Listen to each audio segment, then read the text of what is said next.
Their natural isolation in Brazil's jungle and countryside has not been enough to shield the country's indigenous peoples from the coronavirus pandemic. Several communities have been hit hard by COVID-19, either brought by people entering their lands or when tribe members venture out to go to the cities and return. Precise figures are uncertain. Earlier this week, indigenous organizations put the count at more than 2,500 infections and 240 deaths, while government figures show fewer than 2,000 infections and 79 deaths among indigenous people.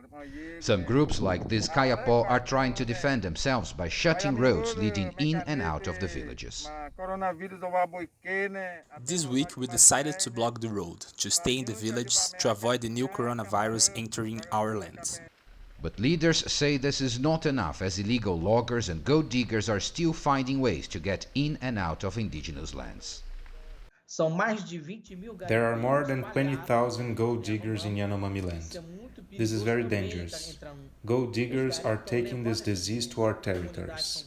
Our communities are near the places where they work, and we have been telling our people to stay away from them.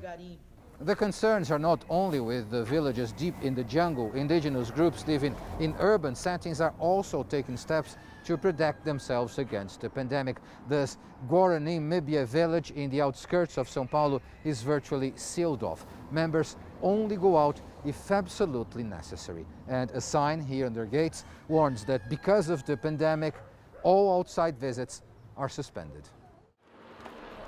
This village, seen here in CGTN archive footage, has about 700 members living right on the border of Brazil's biggest city. A few hundred more live in other nearby settlements. A spokesperson came to the gates and told us that they had no fatalities, but that approximately 1/4 of the COVID-19 tests taken here have returned positive. That means about 90 confirmed infections. At first, we had many difficulties to convince our people to stay in their village and not to go out into the city. But now people understood.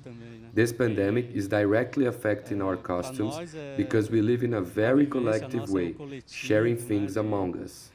The native peoples of this land have faced an untold number of threats to their survival over the years. This pandemic is the latest, and it's proving dangerous indeed.